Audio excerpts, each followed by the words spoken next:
এখন নানা ধরনের সবজি পাওয়া যায়, সেসব সবজির মাঝে বাঁধাকপি অন্যতম। আসসালামু আলাইকুম প্রিয় দর্শক, মিলিয়াস ফ্রেন্ডস কুকিংয়ে আপনাদের স্বাগতম।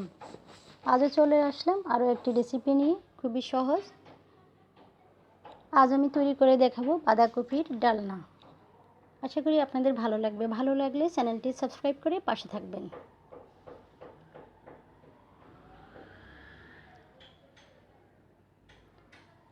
তো আমি এখানে একটা ডিম, বিলাতি ধনেপাতা আর বাঁধাকপি, এরকম একটা বাঁধাকপির অর্ধেকটা আমি গোটা ধুয়ে ভালোভাবে কুচি করে নিয়েছি।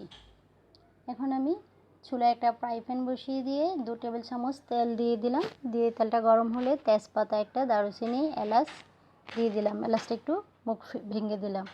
এবার দিয়ে দিলাম কিছু পেঁয়াজ, দিয়ে একটু নেড়ে নেব। নেড়ে আমি আধা চামচ পরিমাণ আদা রসুনের পেস্ট দেব, বেশি না, আধা চামচ থেকেও কম হবে। এবার আমি এখানে হলুদ গুঁড়ো, মরিচ গুঁড়ো, ধনিয়ার গুঁড়ো আধা চামচ পরিমাণ দিয়ে দিলাম, আর পরিমাণ মতো লবণ দিয়ে দিলাম। দিয়ে একটু পানি দিয়ে কষিয়ে নেব ঢাকনা দিয়ে।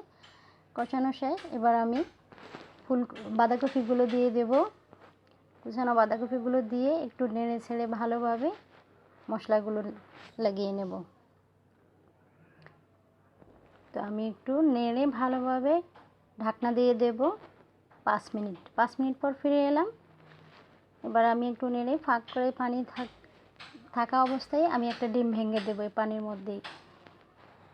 ডিমটাকে ভালো করে একটু ভেঙে বাঁধাকপির সাথে মিশিয়ে দেব।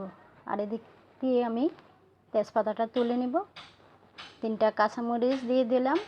দিয়ে একটু ভালোভাবে নেড়ে ঢাকনা দিয়ে 2 মিনিট রান্না করব। আরও 2 মিনিট পর ফিরে এলাম।